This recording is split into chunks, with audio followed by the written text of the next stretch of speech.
During some of that fat millie, right? It is also going to be about getting those points rising to the top of your group. At the moment, we're starting off with the first two groups, right? Coming into today, yes. We're going to be taking those two into it. So we're not even going to see 8 of our teams today. That's crazy. That's crazy. I mean, that's a lot of cheddar on the line here off the rip. And, you know, Seven said it a little bit earlier with, and I have to agree with it. I mean, anybody can win this. Anybody can win this. It's so difficult to predict. I can win this? Yeah, you can win this. I can win you this. You can win this right now. You know what? Let's go. Yeah, let's strap on the phones and get in there, dude. We can do it. We can do it. Those Infinix GT20s, man. What can you do? Oh man, at that point we just gotta sit back, relax, and make it happen. But yeah, good luck with that. These guys have worked tirelessly to get here, and the one place they do not want to end up is in that survival stage. No, I mean, you would rather end up there than nowhere, I suppose, right? Like, that's the sort of trade-off that you have at the end of the day, but absolutely you're right.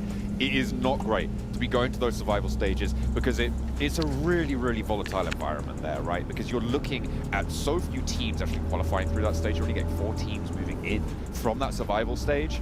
And you're only going to be playing, what is it, like 8 games total? That's right. That's right. That is a really, really high volatility situation. Absolutely. That's where teams who just get like one banger chicken dinner just wipe the floor with the rest of the lobby. And there's nothing you can do because you don't have that time to be consistent and build it up that way. Yeah, I mean, that's the championship formula here is like whenever you get those zones, you have to pop off, go crazy, get those, 20-point games, those 10 elimination plus chicken dinners, and when you don't get those zones, get some points, 7, 8 points consistently. But like you mentioned, with only 8 games being played, that's going to be so difficult to do. So it might be 12 actually. Oh, that's right. That. Okay, yeah. But still short form. Still, yeah, very short format, not a place you want to be. But at the end of the day, it all comes down to this. I mean, this group stage is 3 days, and that's where the money is going to be made. And I was talking to Kurajax, the coach there for Alpha 7, and one thing that this team has struggled with, for everybody that's just tuning in for the first time, is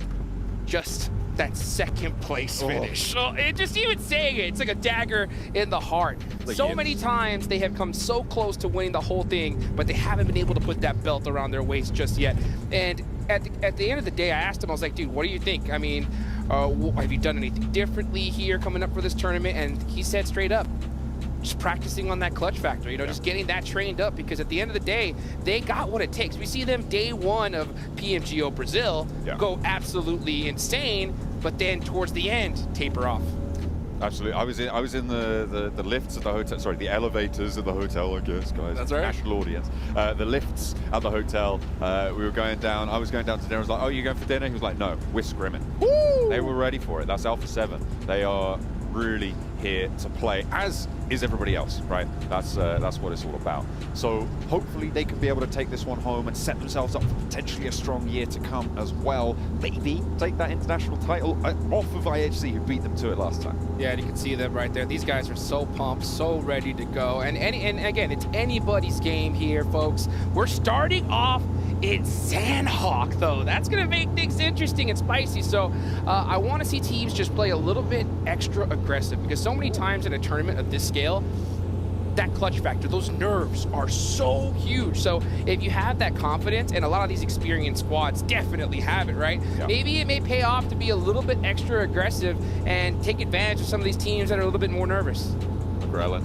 Woo! Showing some style there. Oh, he's let it. How many times do you reckon he could get it going? Oh, he's got a high RPM. At least, I would say 45 rotations per minute. 45 rotations per minute. That's right. Less than 1 a second. That is, I haven't got all the numbers going right now, but that's 3, I don't know, less than 1 a second. Low and slow. Low and slow. All right. Well, slow and steady can win the race. That's right. In some of these slightly longer formats. Although, to be fair, each of these teams still not playing that many matches here in the group stages. It is a lot shorter, a lot tighter than we see in those PMSL stages, because of course, I mean, I was covering EMEA with Blank earlier on this year, and there is a lot of matches going on there. Even in the finals, right? You've got, I think it's 24 matches over in the finals. I misremember that. I'm pretty sure it is. But that is a lot more opportunity to have consistency. Sure. Just like I was talking about the survival stage, so too is it here in the group stage. Yeah, you know, with 3 days, you're not going to have a lot of time to make adjustments. You're going to have to do it quickly. And at the end of the day, that's what it takes to be a champion or even get, you know, a big chunk of this prize pool, is the ability to adapt on the spot. I mean, one game to the next, you got to be able to make changes. And, you know, it's going to be tough considering that we're starting off in Sandhawk, right? Because teams are not going to have that time to warm up in Erangel or Miramar and then, you know, deal with that heat. We're going into the chaos right off the rip. Absolutely, we are going straight on in. You got to be making those adjustments lickety split. Woo. Ain't no time to hang about, because it will not wait for you. It will move away. You'll get left behind. It's not where you want to be. Not at all. You can see these players ready to go. Nervous as well. They got to be feeling it here, because I mean, it all comes down to this. We've seen, you know, these different qualifying stages before. I covered Americas. I got to see, you know, Team Liquid clutch it up right there towards the end. I'm excited to see what they do. By the way, oh my gosh, this is by far, I think, the most beautiful trophy I have seen so far in PUBG Mobile history. It's majestic. It really is. You can gaze into your crystal ball for the victory, for that overall ultimate chicken dinner. That's what I'm looking for. These are the guys that you're talking about clutching it up towards the end. Yeah, they definitely did. They definitely did. And for those people who don't know, this is the former Loops roster right now, taking that Team Liquid name. Oh, so excited to see this org here, because, man, these guys deserve it. They've been around here so long, and they're hoping to take that trophy home. And I will say, if whoever team takes that trophy, they got to put it in their house just like that. You know what I'm saying? Because if they win this... build a room like that.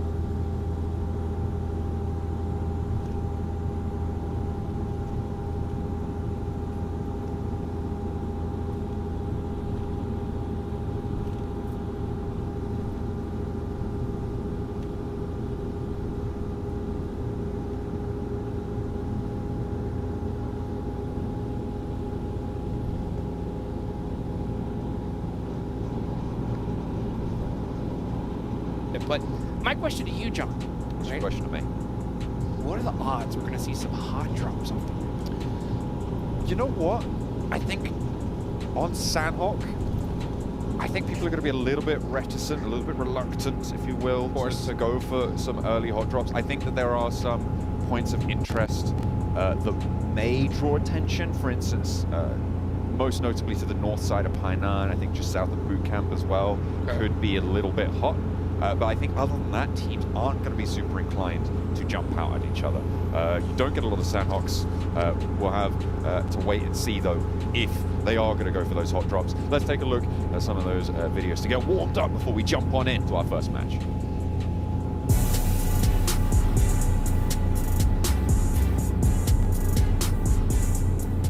チームの雰囲気はまあまあです。メンバーはGOの時よりかは強くなってるんじゃないかなと思います。それと、IGL が変わったので、それによる変化がとても楽しみです。PMGO は素直に楽しんでやれてたのが一番結果につながる要因だったかなと思うのと、その反面、予選の JL ではあんまり楽しくなかったんで、そこが9位になった範囲かなと思います。僕より強い選手はたくさんいるんですけど、うまいと思う選手はいないんで、普通にやれば勝てるんじゃないかなと思います。アルファ7 e スポーツが優勝候補かなと思います。理由は今までの世界大会でも高順位を収めてるんで、今回はよりモチベーションの面でもアルファ7は強いかなと思います。期待して見ててください。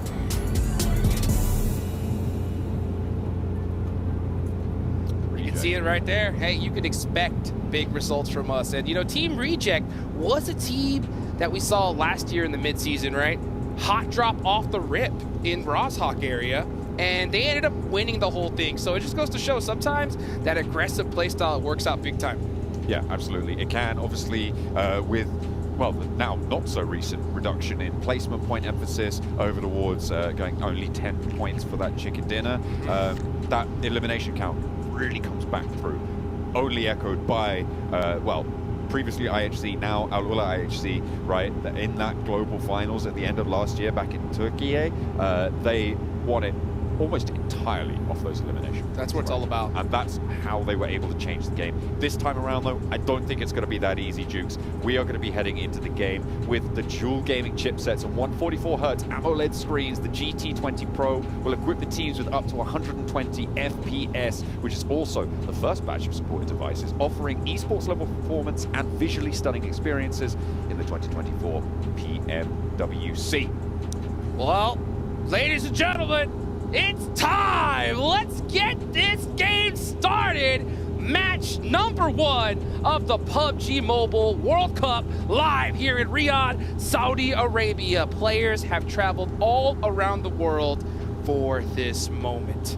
And we can see a beautiful playing path right down the middle here. Key points I'm looking at is I always look at to see which teams are landing on that island right there at the top left of the map. And it looks like Brute Force is going to be one of those, D plus Kia. If the zone goes there, that team has a high chance of winning the match and putting some serious points on the board. So it is a gamble, because if it does go to mainland, it's quite difficult to make it in there. Yeah, a couple of options you have available to you. The thing I'm looking right now in that Northwest Island, the feature is D plus Kia have that outpost that's almost a little bit surrounded by Brute Force players, right? You can see Osal there, very close to Freezer.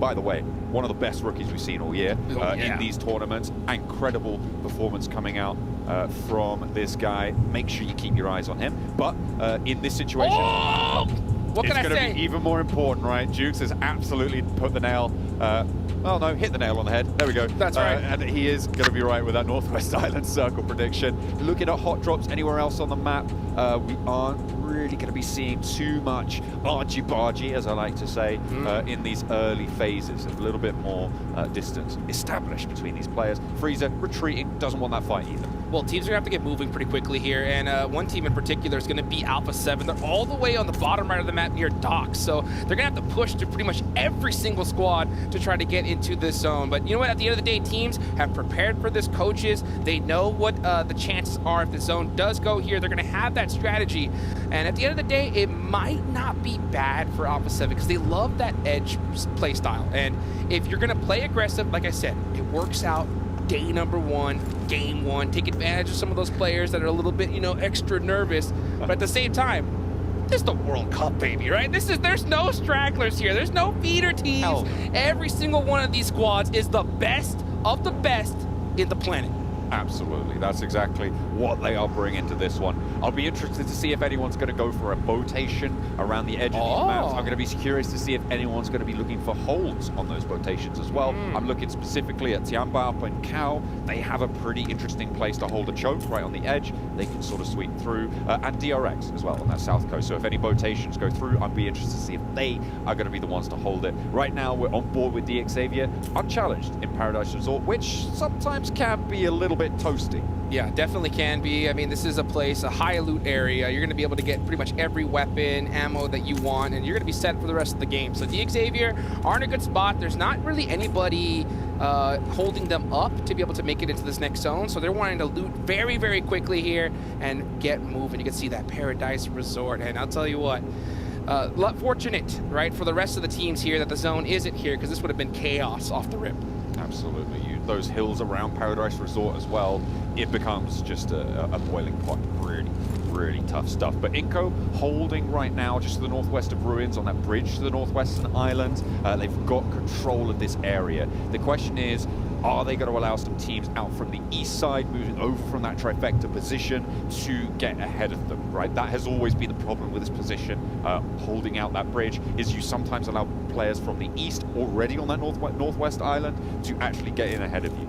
So having an outpost on the other side can be interesting, can be a way to play it, but then you reduce the power that you have as a backstop. That's so right. Inco in a little bit of a linchpin position, I think. Yeah, I mean, they could definitely hold out so many different teams, but if the zone goes even further north, they're going to have a pretty difficult time. So I think if you are Inco Gaming, you kind of want to focus on eliminations right now. Absorb as many as you possibly can, just in case that zone does go far north, and that way you'll be able to put supports on the board. Oh, hey, we got the boat team, baby! It is Tianba going for it, though. They've left from Cal. I was looking at them potentially being the ones to hold out rotation from teams like Boom, from Alliance as well, but they are going to opt to go for it themselves. Notably, they have split 2 and 2 on this, and it is generally quite wise to go that way. On a boat, your boat goes up with all 4 of you in, you're a goner. Yeah, absolutely. So you know what? It's always an interesting position right there near Hot 10, and you can see CAG Osaka is holding that point right now. A lot of teams in a zone like this, what they'll do is they'll do that boat take, they'll swim right toward those docks and hide it, but it looks like we're finally getting things kicked off here, and it's Inco 7 getting a nice knock, and as a matter of fact, that's 2. So Inco Gaming starting this game off strong.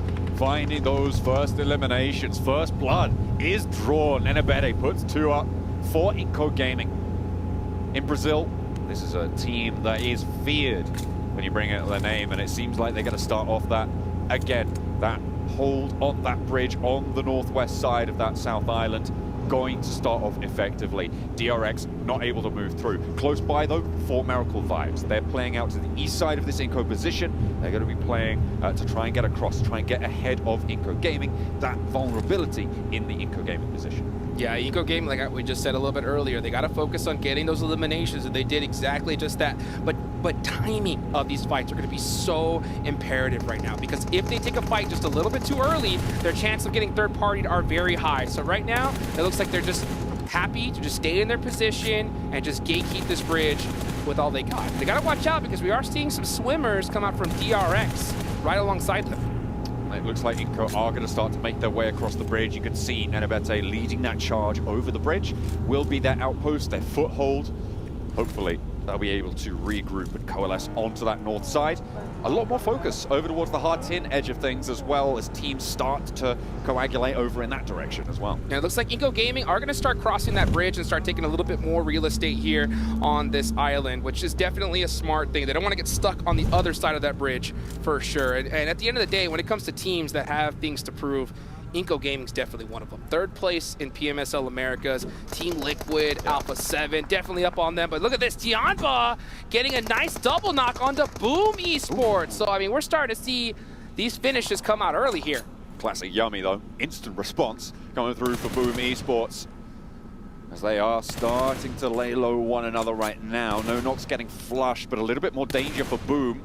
They're a little bit closer to the action, closer to the enemy as well. It was a long-range suppression, and Boom have already lost 1 player on the back of it as well. So they are going to be playing on us too. They're going to have to get a move on as well on that northeast side, close to the edge of this circle. You're going to have to leave Resi. You have no choice. The next zone goes hard onto this island. So yeah, Boom Esports are going to have to move. Tianba's going to have to move as well. So I don't expect Long to stay in this position for very much longer, that's for sure. So just look, try to get that confirmation, and just try to get a good position to this next circle. Inco making their way across. They've fully committed now to that North Island. Good stuff. Alpha 7 have made their way in, obviously a little bit later at the back of the queue from the southeast side of the map. F4MV yet to cross the river, but it looks like they're gearing up to do so. Boom trying to extricate themselves from the scrap on the northeast side. Yes, they are on the move. You can see Carrillo and the rest of Alpha 7 just kind of straggle looting here on this ruin side. It's a very difficult rotation for them. They are the farthest traveling team so far, and you can see them keeping an eye on Besiktas. Let's see if he's able to get that knock. Does he see Lewis laying down there? He does, and he gets that initial knock, and that's going to be the one to open things up for Alpha 7 as they're on the move. Besiktas losing a player there. Alpha 7, though, they are playing right on the edge, right? It's something that you said, you know, maybe they like to do that sort of stuff, but crossing that river is notorious for taking its toll on a team that leaves it a little bit too late. the fortunate side of this is the amount of teams on the north side of this island. Yeah, I mean, this was really fortunate for Alpha 7. Since they played the Edge so long in so many different tournaments, they're used to it, right? They're more trained than the rest of these squads. The problem, though, is, like we talked about a little earlier, this is the World Cup, right? Even teams on the Edge are going to be fierce in this tournament, so it's going to be much more difficult to push in from the Edge as opposed to tournaments prior to this one. So let's see how Alpha 7 does work this one out. They're very fortunate that this bridge is now open, so they can start moving their way in. But we'll see how they decide to play this one out. We are starting to see some battles up on the top near Hot Tin, and I believe that was from that boat tape we saw earlier from Tiamba.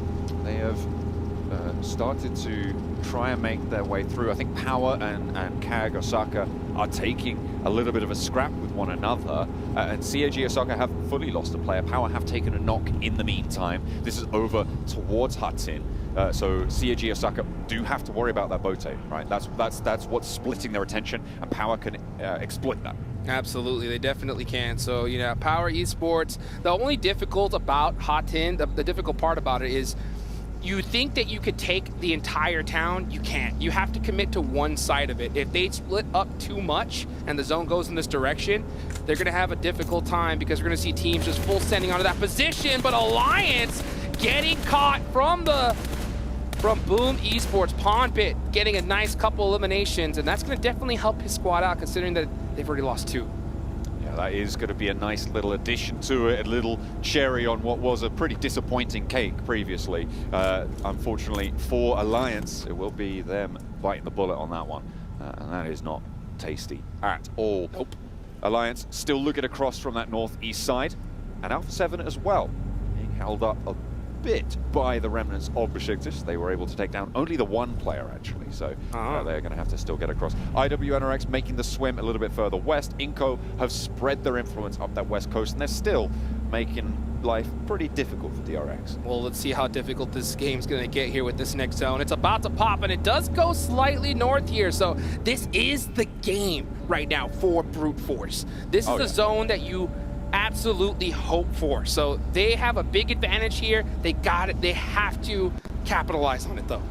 Interesting feature of this current circle, that high ground to low ground transition, right from the top of the mountain to the bottom. At the moment, you've got D+ Kia holding that high ground. They should be fairly firm with their grasp on it right now, but it's going to get a little bit weaker. It's going to get a little bit more important to have those routes open to leave it, and those paths are going to start to be shut down as teams move into them. I talked about that championship formula right here. When you get that zone, you got to take full advantage of it. And when it comes to Sandhawk, this is that gamble, right? If the zone goes here and you land here, you have to finish strong. So my eyes definitely, like I mentioned, on Brute Force, D+ Kia, D Xavier as well in a pretty good spot.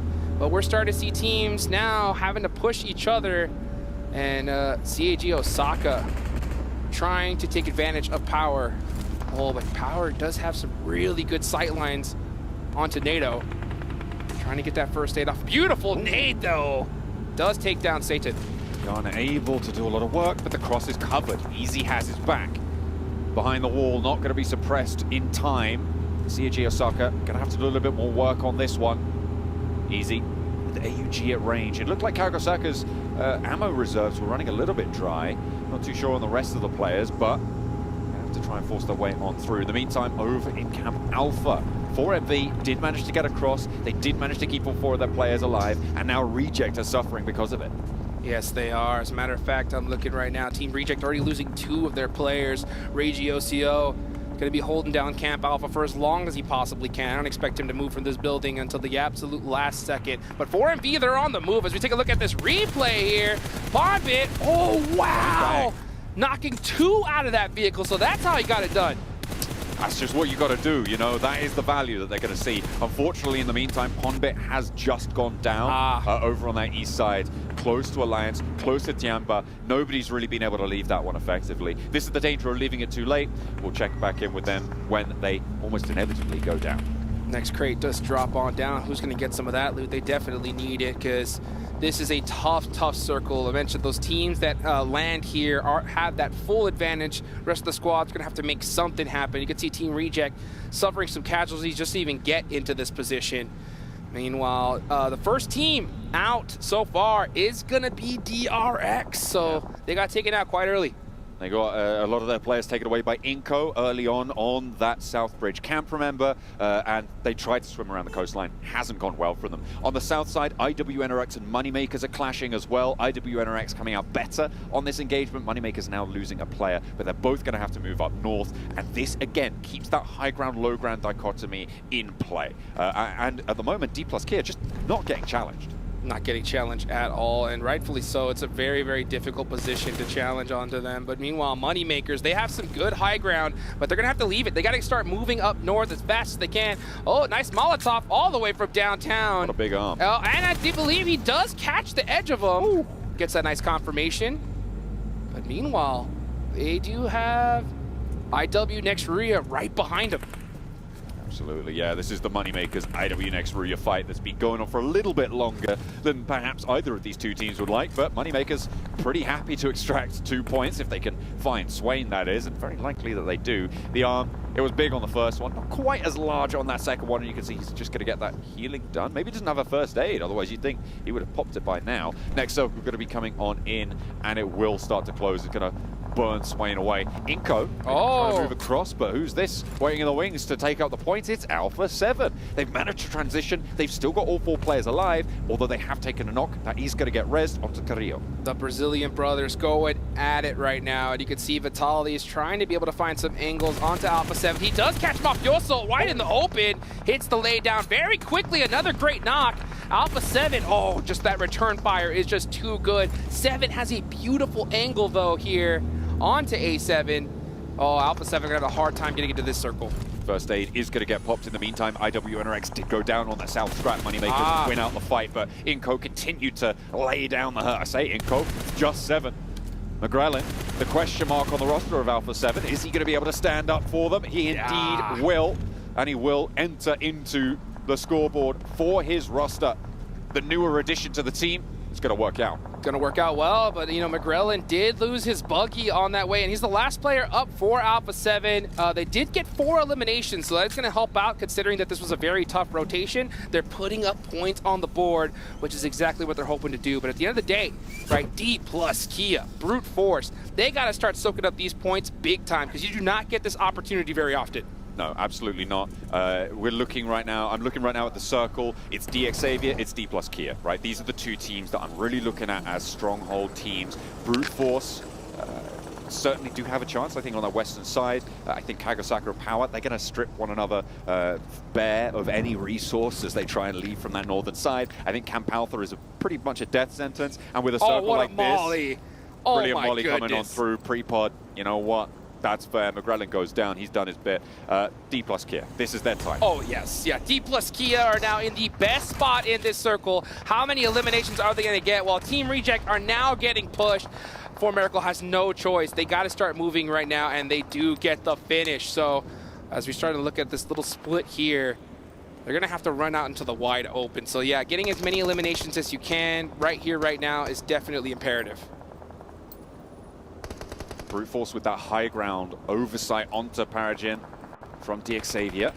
Potential to find a little bit of an opening here. CAG Osaka rotating on the northern side. They're looking for something over towards Brute Force, try and sweep down, but they don't have the manpower to do it really as effectively as maybe they'd like. They're only 2 players. D plus Kia, look at this high ground. K has all about so much control over 4MV. D plus Kia are set up so good. The only difficult part about this is sometimes you don't want to give up that high ground. You just stay in that spot for a little bit too long. So once this next zone shifts, I want to see D plus Kia get together and just try to get this chicken dinner. D Xavier have been chilling right below this mountainside, though, and they're holding those edges. Looking to soak up some of these points, but here comes Brute Force on the push. Freezer nearly goes down, but managed to find safety, and there's the shot from Neos through the window. Looking for a second as well. They close it down. Ain't no thing, no sweat for Brute Force. Champions back in EMEA. They'll continue their run here. 4MV making the cross now. As Rivas looking to get through. Does get set on fire there, but with the DBS, it's not going to slow his roll. Finds the first, the second soon to follow. But goes down in the meantime. The flush as well from Kakali. Projectors falls, but they take one down from 4MV. Turgali just got to get elimination if you can do it. And 4MV with 3 players up. 10 elims. Yeah, 10 eliminations. This squad has been pushing like crazy. This is going to be a difficult one to move away from, though. They're in a really, really tough spot. We'll see how they do, though. They definitely got the gun skill to make it happen. Absolutely, but D+ Kia again on the front of our minds. 2 eliminations only. They need picking up these eliminations. That's right, yeah. When you get and you're in that position, you want double-digit elimination chicken dinner. Let's see how they do it. Meanwhile, Brute Force pushing up, but that pressure from D+ Kia is making things difficult.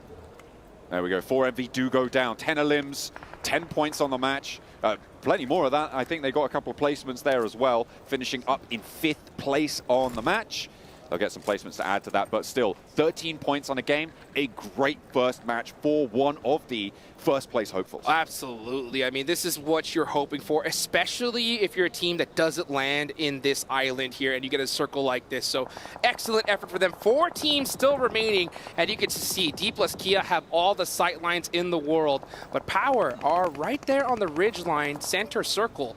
So yeah. D+ Kia is going to have to start putting in some work here. With CSG Osaka rotating out to the west to try and take on Brute Force, that's allowed Power to actually make this maneuver down south unimpeded because D+ Kia not really looking out to this north side. They've allowed this to come through, and Power going to be very happy about it. They are only 3 players, but they are all in the center circle low ground position.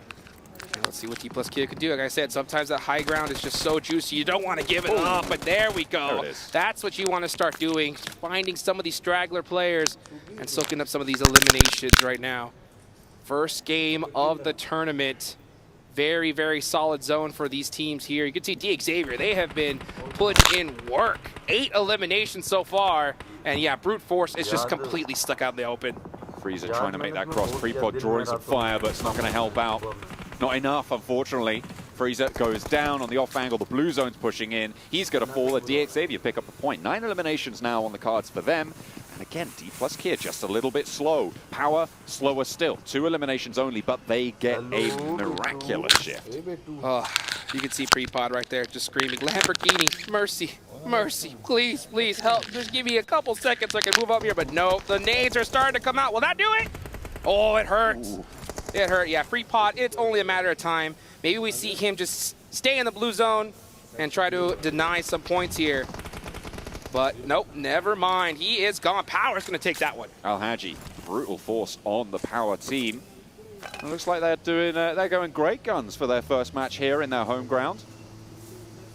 Another team from Saudi Arabia going to be happy with their opening performance so far. 3 eliminations, hoping to rack up a couple more on the cards right now. There's 7 still remaining. They can pick them all up. Let's see how this all ends up. It's all about timing right here. So if Xavier and Power go at it, D+ Kia can come down and third party this. But it looks like D+ Kia are already on the move to Power. So let's see if Xavier is going to get on the move. But K trying to hold it down. Doesn't do it. Oxel does get a beautiful knock here. The DBSs are out. And that's the finish. Goes straight on through a D+ Kia descend. 2 knocks is the price they pay. Xavier now with a chance to try and move in. Chip. But there is the anchor from the high ground. D+ Kia, they have nothing to worry about. They have control. Xavier slowed down. 2 players now as the reses are starting to come on through. The healing coming in as well. And there is just nowhere to move. The nades, they are being cooked. Look at that. 3 on the left-hand side of your screen. Arc 1, 2, 3. Bang, bang. And a third to put the icing on the cake. Paragin down, 1 more to get through, and Xavier with their last hope. And they open up. The auto shotty's there, and the high ground heroes will take it home. Woo! D+ Kia had to win that one, and like I said, we wanted to see double-digit eliminations and a chicken dinner, and they did exactly that. That's what you need to do. Biding their time. We were a little bit worried, right? Yeah. They picked up the pace when it mattered. And this team from Korea going to be very happy with this opener. But there are plenty of other teams as well who've had a bit of a banger, right? The Xavier, they had a lot of eliminations, right? 4MV, 13 points on the match. Yeah, especially considering how 4MV got those eliminations. They were straight grunting their whole way through it, and they were able to get it done there. So a beautiful match number 1. And I like the fact that D+ Kia did send it down that hill. They didn't wait for that fight to happen and then get the guaranteed chicken dinner like I had mentioned. I thought that's what we were going to do. Instead, they say, no, we need these eliminations. Let's go down and get every single one of them. And that's exactly what they did. And getting through power is not an easy task. These guys, powerful in their hold on the northern side, allowed to make that maneuver by CAG, and actually, to be fair, kind of allowed a little bit to get into that position in the first place by D plus Kia, but maybe that's because they had a plan to deal with it. They did, and not to mention, I love that 3-1 split they did. They left one player there to go ahead and just handle the Xavier, and they say, you know what, we're going to win this fight and then win the game, and that's exactly what they did. So beautiful execution from D plus Kia, and what we want to see here. And the rest of these teams now got to keep an eye on the squad here because, I mean, even though it's only one game, like I mentioned, this is a 3-day tournament. Matches like this, points putting up on the board could be absolutely massive. So high value. When it comes to these group stages, they're chasing the lion's share of that big milli. You do not want to be the bridesmaid on this one. You want to be that bride coming into this tournament in these group stages. Going to the survivals, really far from ideal, and we are going to be looking to see if they can keep this one going, because that is a pace that's going to be difficult to keep up with. Absolutely. I mean, it's so crazy to see Sandhawk off the rip, everything that we expected of it. Now we're going to be going into 3 Air Gales, so guys, make sure you don't go anywhere. We're going to be right back after this break.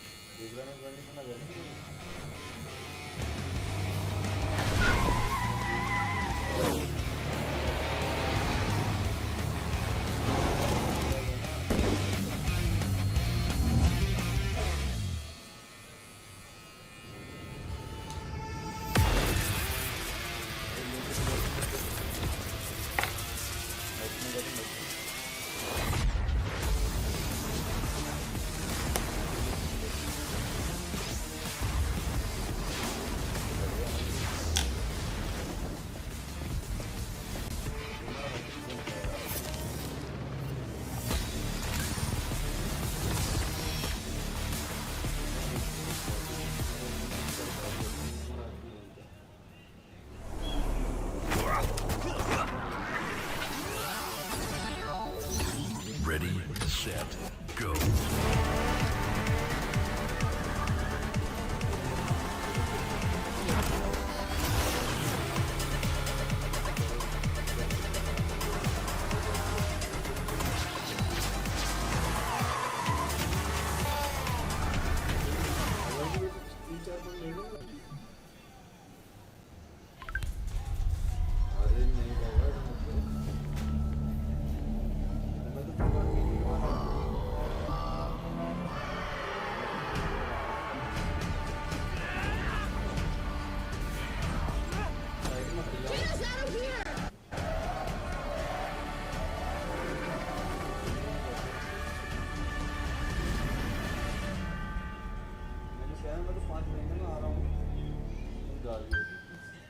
New adventures bring new challenges. Even as the heat rises, dandruff and grease won't stand a chance. With new Clear Men, powered by triple formula technology. To eliminate dandruff, itch, and grease, gives you 8 hours of freshness and 100% dandruff-free hair. New Clear Men, 0% dandruff, 100% confidence.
And that's match 1 here of our PMWC 2024 kickoff in the group stage. Going the way of D plus Kia. I don't think I would have expected them to win this one, but I will say this.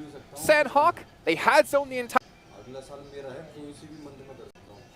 Fair, you were commenting on the way they played that higher ground was very well done. Yeah, no teams really came up to challenge them. I mean, the split is kind of a textbook split when it comes to controlling that high ground on the Northwest Island. And I think if this had been a Sandhawk more mid-tournament, maybe teams would have been able to, you know, have a bit more aggression about them, maybe challenge it. But clearly they were flexing strong down towards the bottom, making sure no teams were coming that way. No team comes from the north. No team ever tries to attack that from the north. So the bottom was important, and they were able to hold it strong. If anybody was going to be challenging, it would have been Reject early in the match, but even Reject was like, you know what, we're going to be going away from this fight. We don't want to take it this early on, and we're going to be going to Camp Alpha. It didn't work out for them. D plus Kia there with the 20 points total. And for MV, I mean, that was just such an... Even though they didn't end up getting the chicken dinner, that was just an impressive play by them. They were just taking on fights. And at one point, we were wondering, how is this team going to be able to get out of Camp Alpha? Boy, they did a beautiful against Besiktas. Yeah. I think also when you take a look at how some of this went down, if you think about D Plus's actions in the late game, obviously Power had a bit of an easier time up towards the top and then was able to get up against the cliffside. But when D Plus moves down, the coordinated triple nade throw forwards in order to be able to put in the boot a little bit, and as well as that, I think it was Osal? Was it Osal with the DBS? Finish things off as well. That's why we're seeing the shotgun meta really prolific, especially on Sandhawk, I would say. There are so many close range fights like this that you need a shotgun, because if you're going up against an S12K, a DBS, and things like that, you sure as anything better have your own in your arsenal. We were wondering with D+, I was actually talking about it, wondering like how much ammo do they really have in this high ground position? And I asked like how many shots do you think they've been taking early on? I think Clarissa said probably not too many. And luckily for them, because they only had I think 2 eliminations the majority of the match. But once the zone started to close in towards a position, they could confirm those, especially from the high ground onto like D Xavier. That's when like, okay, let's start taking some shots and getting up to 10 eliminations. I did not expect from that position, considering how early things have gone for them. Well, for D+, when they're taking the shots from the high ground, the onus isn't actually on them to even take the fights. They know that nobody's coming to be able to challenge them on the high ground, so they can delay teams a little bit and kind of take stock of everything going on around, which I think is a very smart and mature play here that we're seeing from a region which does usually make mature decisions in the game. Well, they did it so well against NRX too. We saw them being able to throw Molotovs, throw grenades, make sure that that team wasn't going to be hindering them whenever they did end up making that push down. Everything that they did in that game was just perfect. Yeah, well, speaking of perfection, I think really hard to pull off for a lot of teams. Consider it's just match 1, right? Teams are just getting used to each other, kind of warming up into this, but with almost 2K damage done. And only receiving 290 damage kind of shows that high ground dominance, because it's easy to take shots from, and it's easy to avoid shots being taken back at you. It's a confidence boost as well for D+, because I think they came into this tournament quite fortunate, I want to say. If you think about their road here, they did not qualify through PMPS. That was actually DRX that did, previously Duxan. So they had to go to Rivals Cup to try and qualify. And even there, we had Mirai and Songdrong very close to being able to take them off the #1 spot. There was only one spot for them in Rivals Cup, and they were able to do it. And again, when you've got names like Osal on the roster here for a D+, these guys are veterans of the Korean scene. They should be making it to these stages. And for them, yeah, this is a big confidence boost. When the region's in a bit of disarray at the moment, I would say. Let me ask you a question then, Colaris, because you were saying with Alpha 7, it's just a matter of time for Alpha 7 to win a tournament. Is it a matter of time, you think, for South Korea to finally have a team that can compete and potentially take a trophy at one of these big international stages? Oof. Okay, so I think you're I think you're angling this for me to be like, yeah, definitely, absolutely. No, I'm actually going the other way with honestly, this at the moment. I think not right now. The reason I say that is because I actually really enjoy watching the South Korean region. I think a lot of their power in terms of star player potential is divided across too many rosters right now. I hate to start the day with this like, great job, Korea, you got to win. However, let's bring back to reality. But they've got some great players. They're just divided over so many. Like Hoxie, for example, on Mirai and Sejong that I was referencing from second place in Rivals Cup. He used to be Duxan. Everybody used to be Duxan in Korea. And they all kind of dispersed. So I need to see some of that power back together in South Korea. Well, let's turn this to another region then. Seven, you pointed out something while we were watching. We had Inko and like 4MV almost pull off a fight. Then we had Alpha 7 rock up to the 4MV. But Inko, they disengaged. They backed away. And you were actually really happy to see that, kind of realizing, or Inko realizing, like, this is the smart move right now. It was the smart move. I wish they would have just kept hugging that left of the map, just hugging that bridge, because it would have worked out perfect for them. They would have been able to surprise brute force, but ultimately they just decided to stop, and then they ended up taking a fight with Alpha 7, which kind of backfired for them. But for 4MV, I think one of the great things that happened for that team too is that they decided to disengage between the fight between them and Alpha 7 as well, and focus more on what was going to happen with that circle, which ended up working out wonders for them. And with Alpha 7, something that I do want to mention with them is I like how quickly they were rotating through Sandhawk. Usually that's a team that tends to be a little bit slower. They tend to get into fights as they're rotating in. This time, they could have gotten into fights. They didn't want to go do that, and they were focusing a little bit more on the later game, which is good for Alpha 7. I think a lot of teams were focused on eliminations, more so than actually trying to go for the win here. You start off a tournament like this, it is the roughest circle really being up on that northwest island to be able to play things out. And from there, you find a lot of people in Camp Alpha. You can't transition out of Camp Alpha too easily. Up on the side, on the northwest side, you can't transition from there so easily. So focus on the elims. All right, we're about to head into our next match here, but I want to remind you guys once again, we do have our PMWC Violet Thunder set and S12K coming out for you guys to pick up as well, designed based off of ILU from the PDPX Esports Outfit Design Contest, which incorporates aspects of the PMWC trophy. Make sure you guys check this one out in game, and make sure you pick it up, because it is time to head into our second match of the day. It is our triple Erangel. We'll head over to the stage to get ready and into it. Here we go, match number 2. Well, the first one was a doozy. Sandhawk, always action-packed and a blast. I'm Hot Jukes, of course, next to John Allen, getting ready for 3 Erangels in a row. Absolutely. With the dual gaming chipsets, 144Hz AMOLED screens, the GT20 Pro will equip teams with up to 120 FPS, which is also the first batch of supported devices, offering an esports level performance and visually stunning experiences here in the 2024 PMWC. That's what you want to see. Yes, you want to sir. see some cool plays. You want to see some fast reactions. And that's exactly what these phones are going to deliver. Absolutely. They're already delivered it here in just match number 1 alone. But here we go for the first Erangel. We see Inko out of the plane nice and early here. We'll see where they decide to stretch to. Well, actually, it looks like they're going to be taking that Milta side. The rest of the teams are going to start moving here. Pretty simple playing path, you know, very high up on the area here. So we'll see where teams are looking to drop, and if we are going to see a hot drop here to start things off. Yeah, we didn't really get a hot drop over on Sandhawk. It was a little bit more reserved. I thought it might be. After the scrims, the teams will have sort of found those openings. So we'll have to wait. We'll have to wait and see. There were a little bit of early scraps, but that was mostly on the rotational paths, which is kind of what you expect. Let's look at the northwest. This is, I mean, we're getting these island finishes, man. Let's just get them in early, you know. That's right. That is going to be pretty dynamic. Still could go to the mainland. I really wanted to go to military base. That'd be fun. IWNRX in Zaki with Alpha 7 in Georgia Pole. Interesting decisions they're going to have to make now. IWNRX have gone to this position a few times. It's kind of a backup drop for them. They've been challenged out and actually drawn pretty short on it by a few other teams as well back in EMEA. So we'll see if they can make their way down south. Oh, boy, they're going to have to do it quickly here. $3 million on the line in this entire tournament. $1 million going away in the next 3 days here. And these land zones are just chef's kiss. So we're going to have to see teams, move very, very quickly here. And we see one of them on the move. So CAG Osaka just forgetting all the loot they possibly can get. Just, hey, get a gun, you know, a vest if you can, and just start heading into this next circle.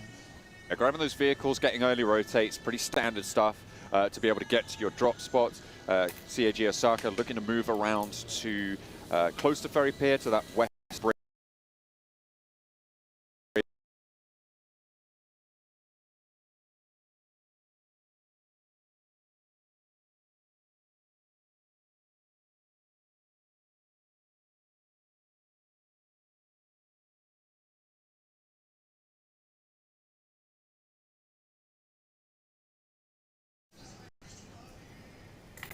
देख लेंगे बता देंगे पक्का मैंने यहाँ पक्का दे दिया मैं चलो देख लेंगे सब डबल ना सिंगल ही सही रहेगी बस इसी के बाद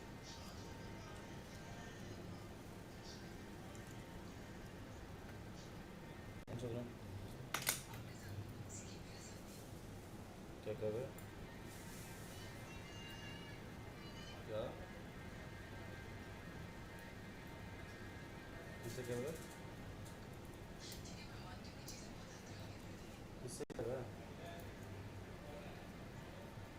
कब? तुझसे? तुझसे कर? क्या?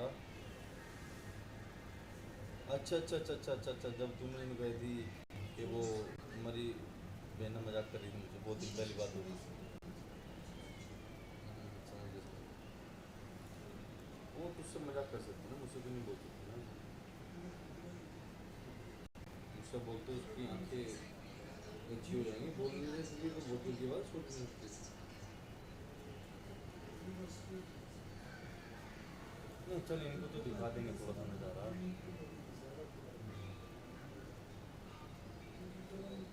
अनारी के इनको दिखा देंगे, उनको इधर आओ।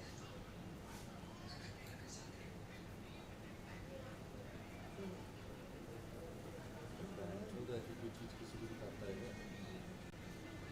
मैं तो देख रहा हूँ, देखो क्या क्या कह रही तू, वहाँ कर ली कर ली कर ली कर ली। मैं ऐसी मजे ले रहा हूँ ना, फिर मैं देखूँगा क्या बोलेगी। वो आगे से बोलती हाँ ठीक ठीक है ठीक है ठीक है, कर लियो लाइन नहीं चाहिए ना। अनार की कह रही ठीक है कर लियो वीडियो कॉल। कहाँ जाने का टाइम भी नहीं है बेटे, दुनिया भ्रांत पे बोल रही तुझे पता ना कहाँ की बात किसकी।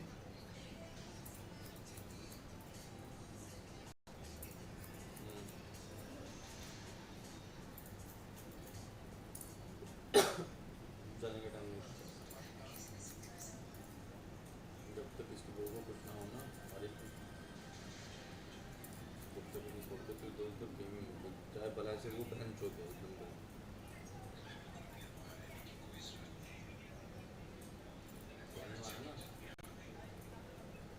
अल्लाह ना करे खुदा ना खास्ता, अल्लाह ना करे खुदा ना खास्ता कुछ बातचीत हो जाए तेरे पीछे, जिंदगी भर का फुलाना मिल जाएगा बहन को लोड़ा। फिर ले सगी बहन भी भैया की ना हो।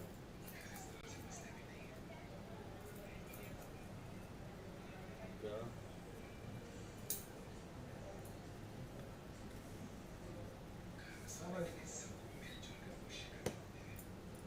वही तो कह रहा हूँ, जिंदगी भर की फुलाना मिल जाएगा, दुनिया कभी देख बहना की तेरे भैया की ना हो। इसलिए छोटे काम में पढ़ना ही नहीं, मैंने बोला इससे, मैंने समझाया भी। कह रही तुम ना निकले, मना कर दी। मैंने कि मेरा नाम ले लेना एक बार कोई भी, तो जो तुम कहोगे मैं वो करने के लिए तैयार हूँ। मैंने आज तक ना मना की ना मैं वो करूँगा, वो भी तुम्हारे घर के लिए।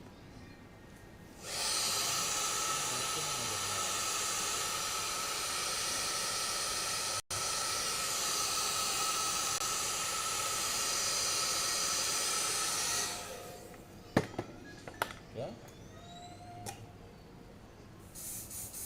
उनके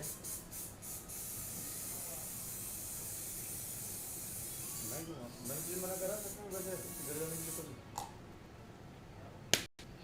यहाँ के लिए तो मैंने नहीं किया, मैंने सब नंबर घर जाने के लिए मना किया होगा तुझे और उसके घर, इनके घर क्या बोल रहे हैं मुस्कान के यहाँ,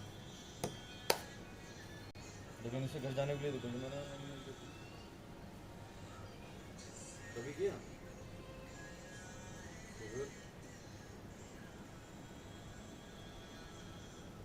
तो मुझे सोच रही हो, तो मुझे कह रही 2-3 बार गिर नहीं हुआ,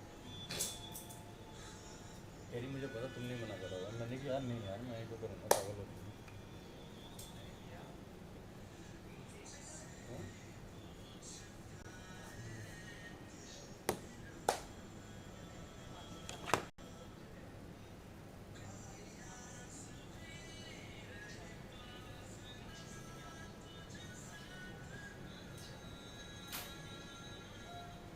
ओके है ना, मुझसे भी नहीं कही थी, मुझसे भी नहीं कही जब मैंने सर देखा ना उसका, यार फिर तो लग गई वो, तो तुम लोगों को क्या मतलब है बात लग गई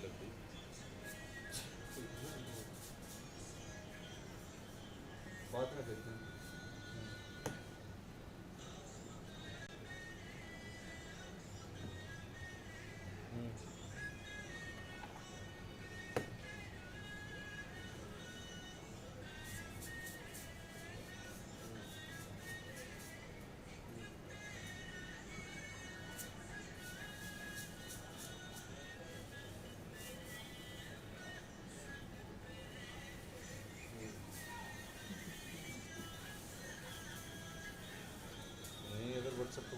रहा है तो अगर कोई डायरेक्टली फ़ोन करेगा तो फ़ोन आता है।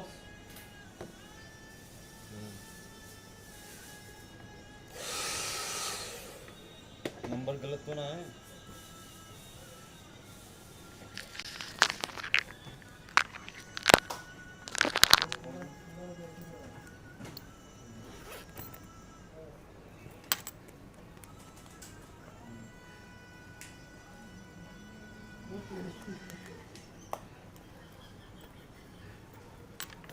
वेट मैं लगा के देख रहा हूँ। एक मिनट, या तो तुमने उस बेस जा रहा वो लगाइए तो। हाँ तो तुमने उसका नंबर ब्लैक लिस्ट में डाल रखा है।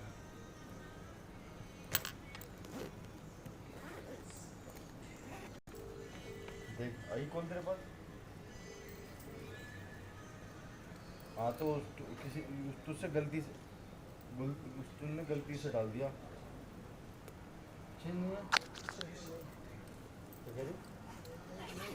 Please check. हाँ तो दोनों का तुमने नंबर ब्लैक लिस्ट में डाल रखा है।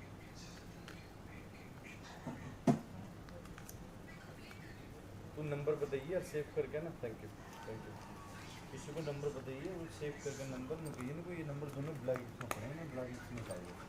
अब वो निकाल देगी कौन मालूम है? भी वो निकाल देगी। क्या बोलते हैं तेरी भाभी?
एयर कटर मशीन किधर है?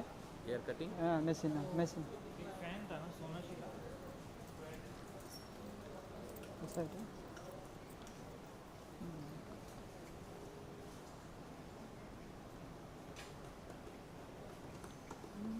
बाल कटिंग के लिए दाढ़ी बनना बाल कटिंग कैसा होना चाहिए? नॉर्मल थोड़ा अच्छा ऐसा टाइप का चाहिए। ज़्यादा प्राइस की नहीं, थोड़ा कितना बजट कितना 40-50? हाँ वैसे ये ज़्यादा अच्छा है। क्वालिटी भी अच्छी आएगा, चीज़ भी बहुत चार्ज अच्छा टिकना चाहिए। 1 घंटा कंटिन्यूसली होता है और कटिंग बहुत अच्छा है। तुम बिल्कुल लाइन कर सकते हो और पूरा अलग अलग साइज़ है, पूरा अलग अलग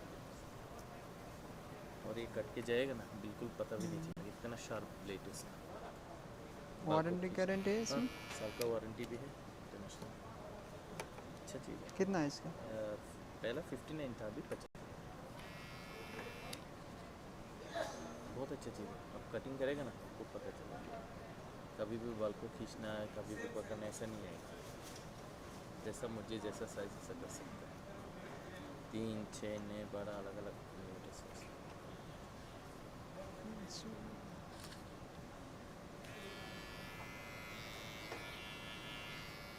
अच्छा क्वालिटी।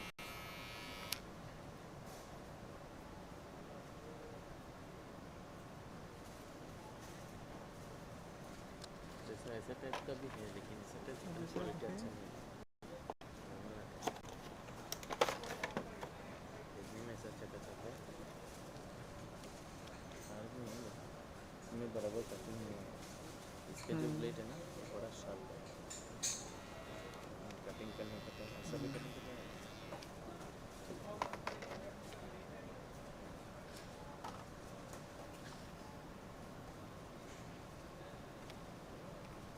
वाला नहीं चाहिए। और दूसरा क्या है? दूसरा दिखाइए। इससे थोड़ा कम प्राइस में चाहिए। कुछ नहीं, कम का भी दिखाइए, ज़्यादा का भी दिखाइए। कैसा है? ये तो और एक मॉडल है हमारे पास, 2.5 घंटे चलेगा, वो भी एक बार देखो, एकदम शार्प।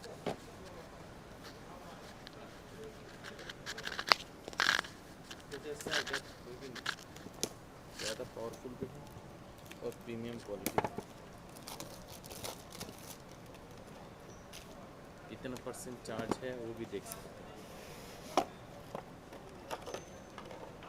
और इसके अंदर टाइप सी चार्जर भी है।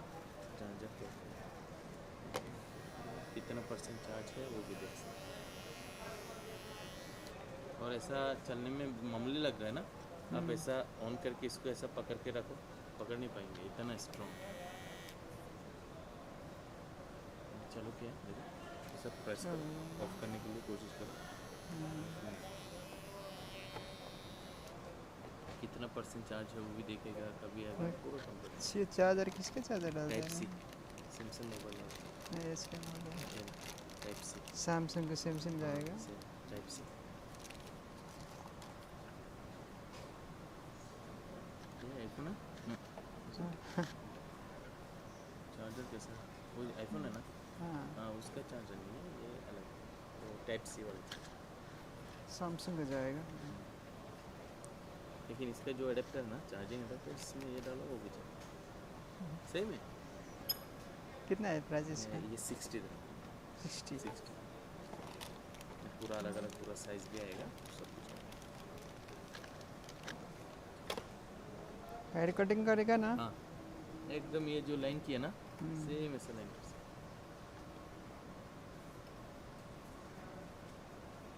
इसका गारंटी कितना है? गारंटी 2 साल। 2 साल। एकदम प्रीमियम वारंटी है, गारंटी नहीं। वारंटी। अगर कुछ ख़राब है तो सही करेगा, सही नहीं कर सकता नहीं चेंज करेगा। चार्ज कितना टिकेगा इसका? 2-2.5 घंटे को पूरा। ये अभी देखो इसका टाइमिंग है ना 100 मिनट। कितना % है? 100%? अगर से नीचे आएगा। और ये पूरा इसका, ये इधर डिटेल्स है। 3.7 वोल्ट का ओरिजिनल लिथियम बैटरी में आपको 220-240 में 5 वोट्स।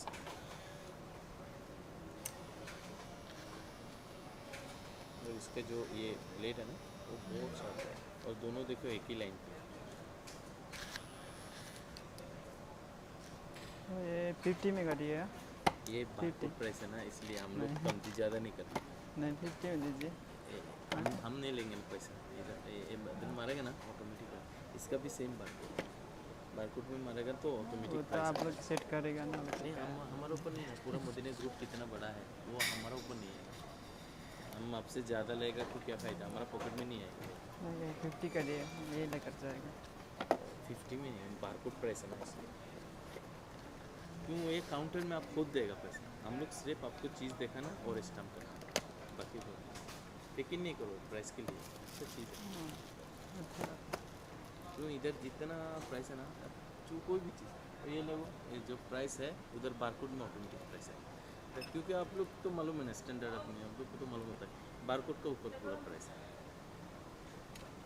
ये इधर मारेगा ना ऑटोमेटिक, लेकिन क्वालिटी एकदम नंबर 1 हाई क्वालिटी का। क्वालिटी के बाद फिर बाल भी कटिंग नहीं करेगा। 100%, 100%। कई बार से ओनली मुझसे कटिंग करने वाला। नहीं, ये बाल कटिंग के लिए, बाल दाढ़ी दोनों आएगा।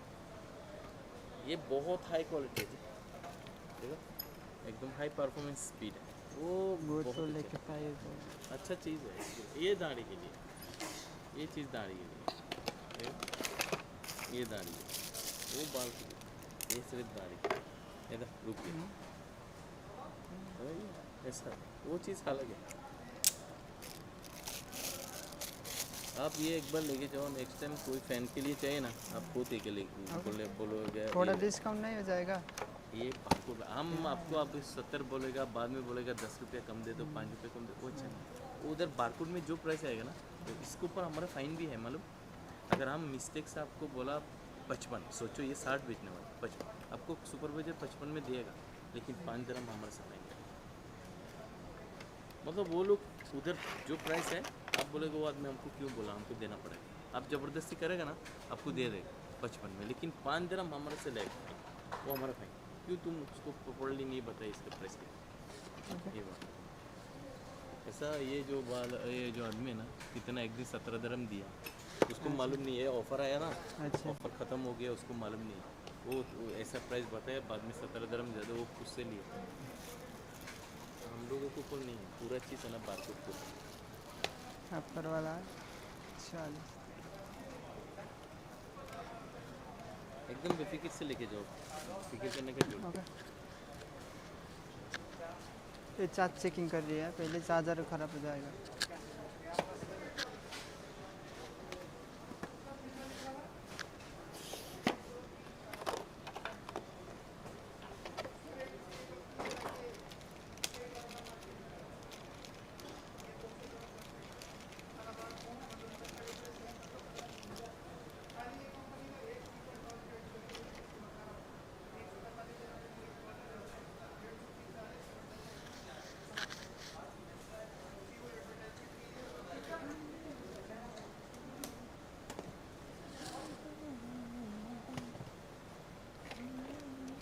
प्लग नहीं है।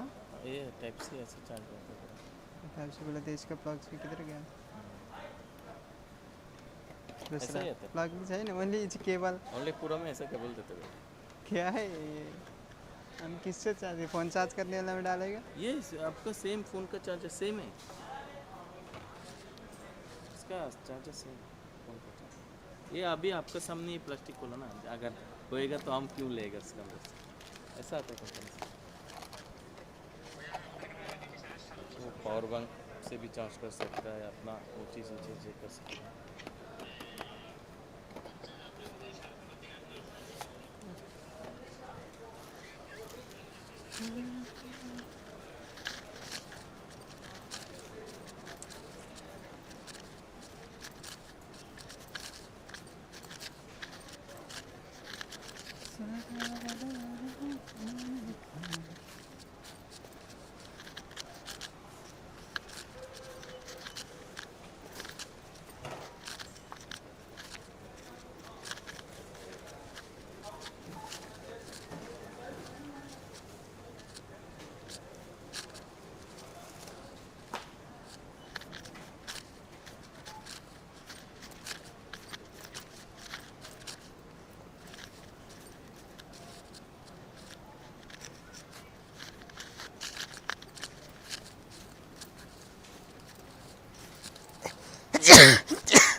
बोलो से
Tiere, ja,